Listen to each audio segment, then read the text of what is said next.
Cue the spotlights, shine them bright. Gonna have a grand new show tonight. With glitz and glam on the marquee. Perhaps a Tony nominee. Stars beam brightly, see them glow. Sell out nightly, SRO. It's time to applaud the Broadway Beat. Stars beam brightly, see them glow. In the footlights of a show. Life is sweet on the world's most famous street. Tickets, please. Take a seat Cue the band. and tap your feet to the rhythm of the Broadway Beat. The Broadway Beat. Broadway Beat. Hello, I'm Richard Ridge, and welcome to Broadway Beat, our behind-the-scenes look at the very best of what the New York theater has to offer. This week we celebrate the new musical, A Catered Affair, which is just opened at the Walter Kerr Theater. The show, which features a book by four-time Tony Award winner Harvey Fierstein and a beautiful score by John Bocchino, welcomes back to Broadway Tony Award winner Faith Prince. Joining her is Tom Wopat, Mr. Fierstein, Leslie Kritzer, and Matt Cavanaugh. A Catered Affair is directed by John Doyle. But let's start things off at a rehearsal for another new Broadway musical, Glory Days, which is written by the 23-year-old newcomers Nick Blaemire and James Gardiner. The musical is once again being directed by Eric Schaefer, who shepherded the show earlier this season at his signature theater in Arlington, Virginia. Glory Days opens at Circle in the Square on May 6th. Glory Days is the story of four best friends who reunite a year after high school graduation, only to find out how much they have grown apart. You guys suck. Truffle shuffle, truffle shuffle, truffle shuffle, truffle shuffle, Popeye the Sailor Man, G.I. Joe the American hero, Conan, the barbarian, not O'Brien. Look, we are still boys. Freshman year we were queer. Sorry, we were different. Forgot your Dana. You weigh the same as you did back then. But you were 5'4", now you're 5'10", or at least 5'9", or at least you're taller. Look who's talking about being an awkward mess. You were so gangly, your arms just dangled. They wrap around twice and you fold them across your chest. I was strong, but you were dumb. You still are. Shut up. You are. You're mom. Well, I mean, what I loved is like the honesty of it and just the simplicity of it, really, that all of a sudden these guys are writing about themselves. And it's so fresh that, like, literally, if you would try to get a 40-year-old to write this show, they couldn't do it. And that's what I loved about it. It was just only these kids could have written this show at this time about themselves. And I think it's really, really unusual, and that's what's great. And talk about how organic this whole process has been, because it looks like everyone's having a lot of fun, yet they're so honest and open during the process. Yeah, I mean, the show, what I love about the show is, like, it's in real time and it takes place over 90 minutes, and that's it, on a football field. And so all the characters are very real, and they're just running around on bleachers, what they would do as kids carrying on. And it's great because they are, they're having the best time of their lives, but they are really, really honest, and they're best friends, and you see those relationships between each other and how they relate and don't relate, on certain subjects. So it's kind of great to see how, after they come back from high school, thinking they're all the same people, and they're not. And talk about your collaboration. I mean, collaborations are really tough. Yours works really well, and you guys are so young. Absolutely. I mean, it helps that James is one of my best friends in the world, and, that we grew up together, and that this show has always been about kind of commemorating our friendship more than anything else in terms of opportunity or anything like that. It's always been about, us trying to get a really painful and enlightening time that we went through on paper as best we know how. And so this collaboration, I mean, we fight like a married couple, yeah, but, he has got a good girlfriend who takes care of him when we're fighting. And I personally think that it's kind of the greatest collaboration that I could have ever dreamt up, because at the end of the day, we're still friends, and it's always been about that first. So, when all this stuff's going on, we're able to go back into a room together and say, okay, now this is our story, this is our friendship we're talking about, this is not about, trying to get something out of this. And so, because of that, it's been able to remain healthy, I think. We're just virgins who are virgining with readiness for more. But we got pornos in our drawers, so we don't have to use the door. We need to never bleed less. We're absolutely sure we go through pain.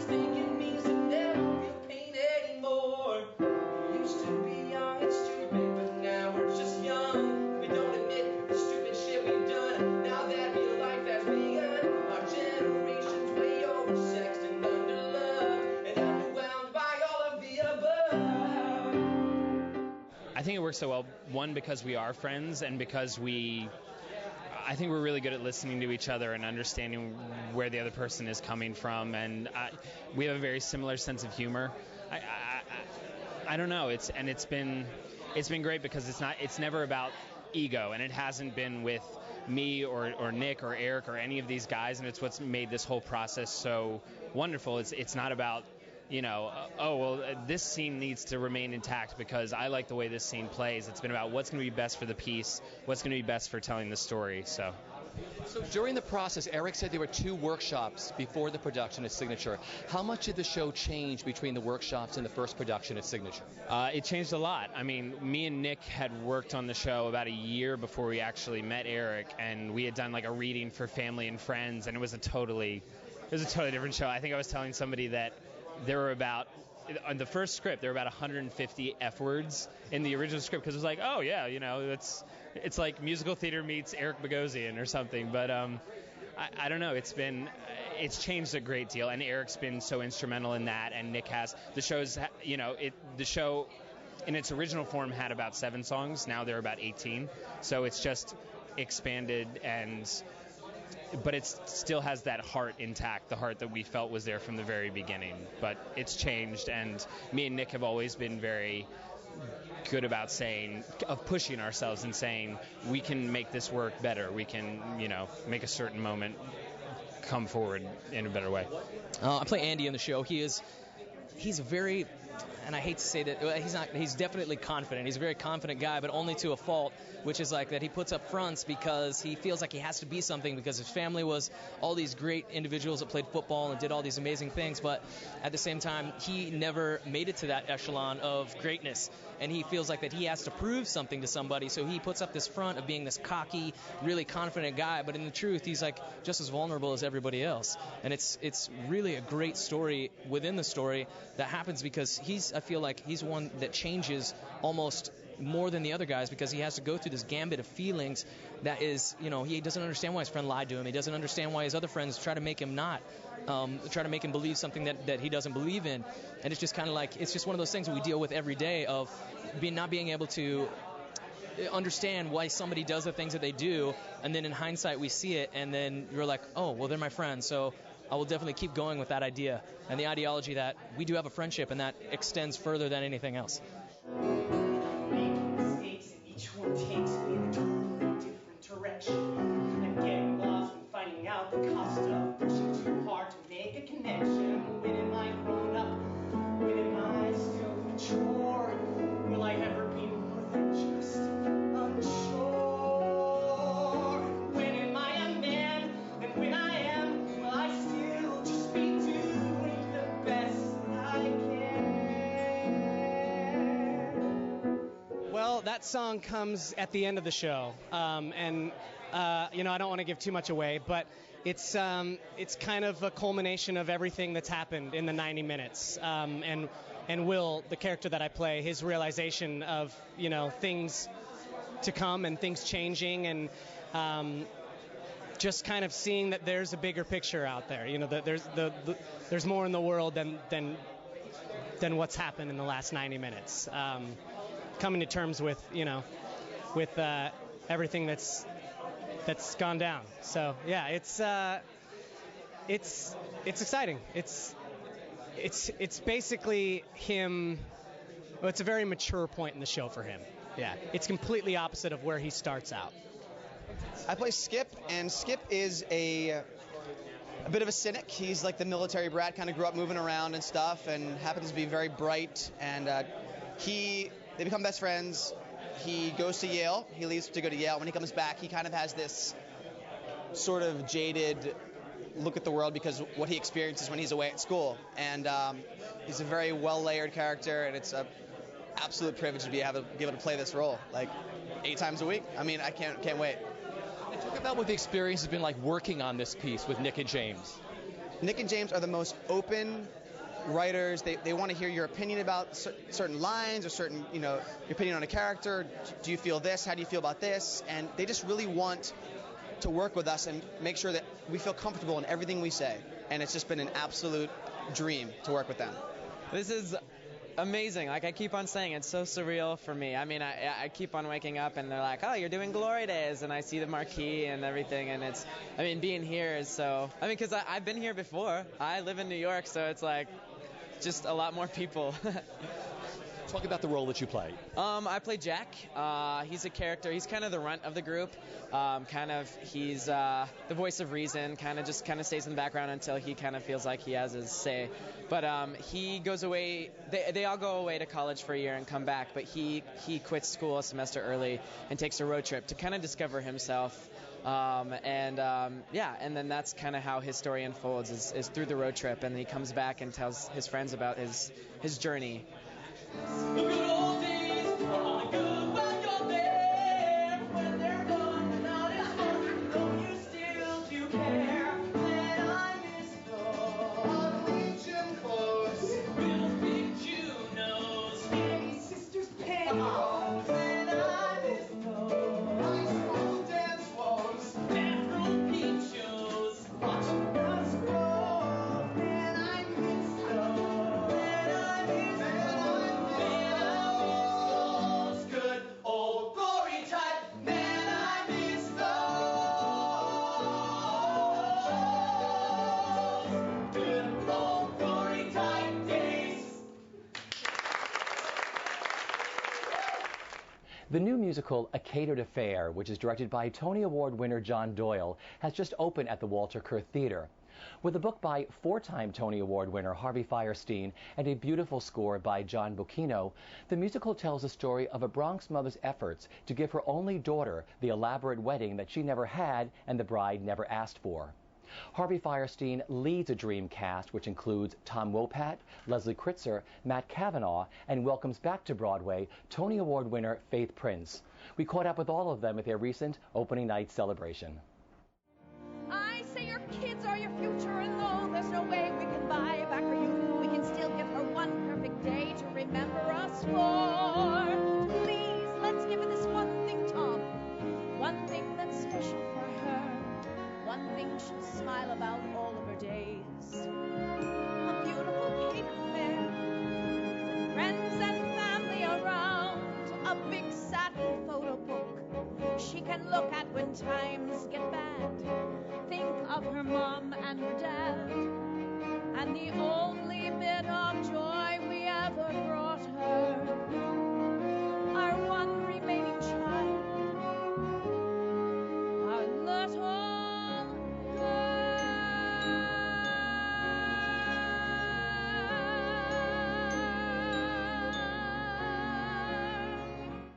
It's always in the rehearsal room. That's always the best thing.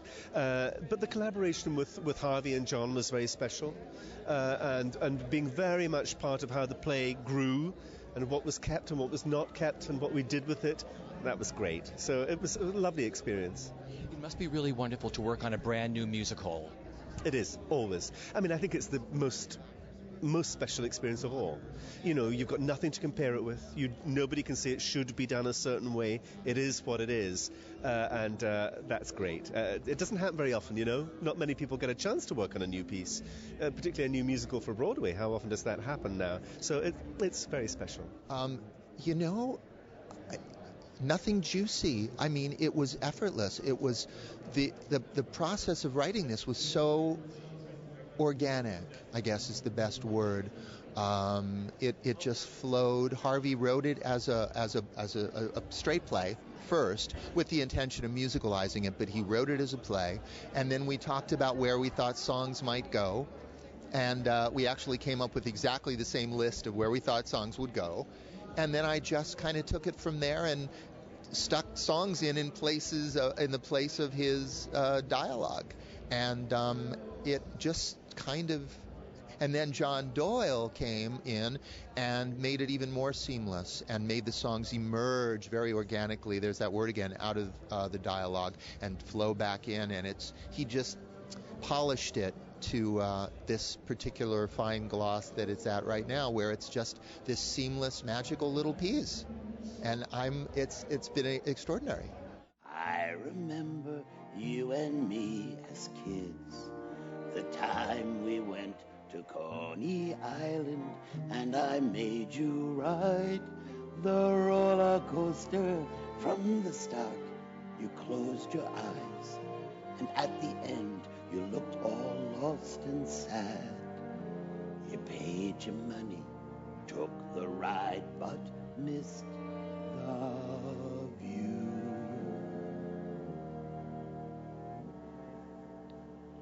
You're halfway through another ride. Don't wait until the scary feelings pass. Just take a breath and open up your eyes right now. Well, 10 years ago, I said to my brother, I said, I think I know what I want to do next. I want to do something real. I said, I just feel like there's too many movies, and I mean, this is based on a movie, but I felt there was too many empty movies being made, and I know what I was being offered. I know what they were asking me to write, and I just said, I'm not interested. I'm not interested in telling those stories. I want to, but I had actually thought of writing this 20-something years ago. I wanted to write it for Cheetah, and I wanted to write it with Candor and Ab. And they didn't want to write it. They felt that they wrote one kitchen musical in their day, and they said it didn't work for us. And so I said, okay. And then I put it away for 10 years, and then I thought, now I want to do it. And, so I went ahead, but it did take 10 years. And adding John Bocchino into the mix, what a perfect mix. Well, that was Julie Halston. Julie Halston suggested him. Like I said, I've been through Kendra, and I went through a whole bunch of people. And she said, I need somebody who's not going to want to stop the show to sing a song.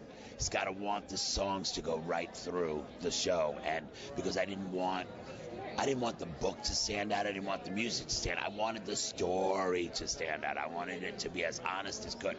I actually thought the movie was very well directed, though Debbie Reynolds told me they all hate the director. They all hated the director, which I think is pretty funny. But I thought it was very well directed, and I thought it was very real. Betty Davis thought it was one of her best performances. So, anyway, and I wanted to keep that kind of real feeling while doing what I wanted to do to it. Hey, Wolfman! Yo, hey, what's up? How's the registration? Where do you want to go? You want to go take a little trip around the park? We can do it for you. I can't do that, boy. I didn't realize we're there. On somebody else's car. You can't do that. Looking right here. And to your left, Tom, right here. Tom, all the way to your left.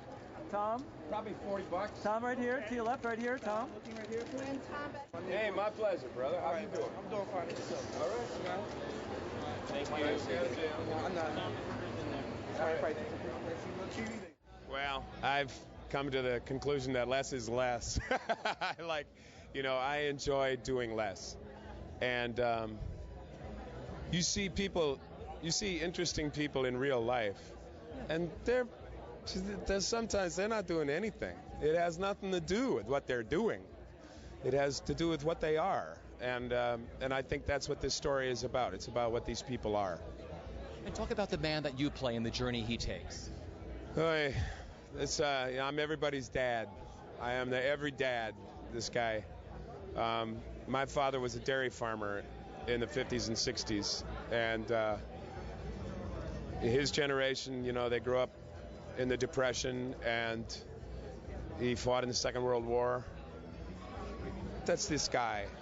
This guy is one of those guys. They want their kids to have it better than they had it. They think if they work hard, keep their nose to the grindstone, that good things will happen. And that's really part and parcel what this guy is. I played Dolores, one of the neighbors in the Bronx, who talks like this. And then I play the caterer, who's a little more upscale. And I have a lot of fun with Harvey. Yeah. Tell me what the whole process has been like with working with John Doyle and his great company during the rehearsal process. John Doyle is an extraordinary person, and he has a whole way of working. It's very unique, very specific only to him, and it's very gentle and loving, and he's quite a wonderful man. I adore him. How does it feel to be home again on Broadway? It feels great. It's wonderful. And also to be part of such a great show. And John Doyle and John Bocchino and Harvey are just wonderful. So I'm thrilled. And you You got your mom here tonight. What'd you think of your daughter tonight? Oh, I loved her. I always love her, even though I wanted her to do more. That's typical, I had isn't to it? tell her, I said, Mom, I have a small part in this. I'm a supporting player, not the lead. But she was okay about that. I'm like Lou Gehrig, the luckiest man in the world. No, I am. I mean, all these years I didn't, I worked smaller venues and all that stuff, and I didn't feel like that was a bad thing. And now this feels like a small venue kind of operation because we can really work honestly and we don't have to produce for results and all the things that you're afraid you're going to have to do if you go to Broadway, like, oh, I've got to pump it out, I got to do it a certain expected way, and John Doyle is about the process. It seemed very organic the way you all worked on this, right? Oh yeah, I mean, he has a great sense of humor, but he wants everything to be real, Best part of the experience for you leading up to tonight has been what for you with this? Becoming very close friends with Faith. We got really tight, and she's like a really, very close, unexpected friend, and all the people. It's about the people. And it's great to play, Ralph. Ralph is someone he's a simple fella. He, is in love with Janie. I love that it's a story that is very honest and sincere. It's great to just walk out on stage and be that. Kind of like we're talking now is kind of like, how I'm not really doing much more out on stage, and there's no need to. It's compelling enough because everyone has, been these experiences. There may be grooms out there or husbands or whatnot, and so everyone really relates to it in their own way. Please, I've been out here on my own. Now make your feelings known. Don't ever stop saying I love you. It's easy to say, it's easy to do. I've never loved anything like I love you. I am so lucky. I mean, I'm more than lucky. I am. I don't get to do roles like this, They don't cast women like me in roles like this. They cast the blonde blue-eyed girls because it makes more sense. Everyone loves the ingenue. Well, everyone loves the character girl too, and it's women that look like me that are more character actors. There's a ton of us out there that are great at doing comedy and also great at doing dramatic roles. I mean, the women that I grew idolize, Edie Falco, Mary Louise Parker, you name it. Those are the women that I idolize, and to be able to follow in their footsteps in this kind of way in a musical is. What's been the best part of the experience for you leading up to tonight? Working with John Doyle. I have become a new actress because of him. And if it wasn't because of him, I wouldn't be doing the kind of work that I'm doing in the show, period. It wouldn't have happened without him. So I am just so eternally grateful for him and would do anything for him, fly anywhere to work with him again. What can I say? New York is just it. It's just the bee's knees. But I knew I needed to come back to Broadway in a very different kind of show for me. I left about 6 years ago to actually be with my son more. He was about 7 at the time. And my husband and I had been working in the theater on and off for about 20 years. And we said, you know what? We're going to miss this time with him because we were both doing 8 shows a week. My husband's a professional trumpet player in the New York area.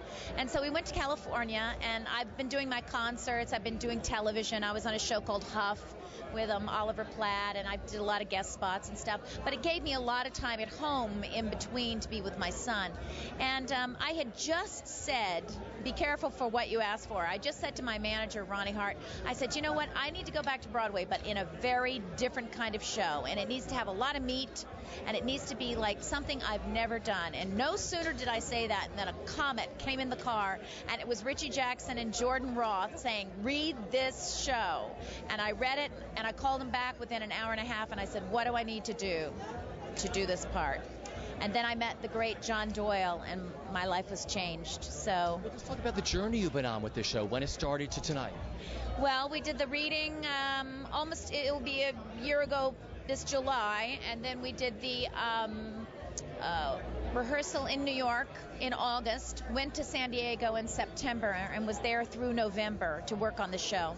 And what's lovely is that amount of time, and then we had 4 months off, which is great. I think it's the first time I've ever had that experience where I had that much time off, and it really gave people a chance to sort of think and ruminate about what worked great and what they wanted to change. And the show has just taken such an incredible journey to where it is now. Talk about working with Harvey and John Bocchino. It was a wonderful score you get to sing. My God. They're both genius. I mean, I think I said a while ago, Harvey's a force of nature. I mean, he's just, we were doing the New York Times talk the other day, and I just looked at him and I went, oh my God, I'm just like on stage with a genius every night. I mean, he's a writer, producer, and the actor, you know. And I said, Harvey, you've done so many wonderful things, you know, and he is a hoot to play with. He's amazing as a writer because he's incredibly collaborative. And I think what I love is that he had the foresight to see the humanity in this piece and to bring it to the stage. I'm John certainly Bocchino being added into the mix. Talk about this score. He's a humanitarian extraordinaire. I mean, the soul on that boy is so deep and so wonderful, and his music is just stunning. And really, what I love about his music is he has a very specific voice. I mean, it's not, you can tell a John Bocchino song from anybody else. And in this day and time, honey, that's incredibly rare. And it is so beautiful. It's so incredible to sing his songs every night. I'm privileged. Think about a moment in your life, a time when you were feeling like a frightened little kid. On a roller coaster from the start, you closed your eyes, and at the end you looked all lost and sad. You paid your money, took the ride, but missed the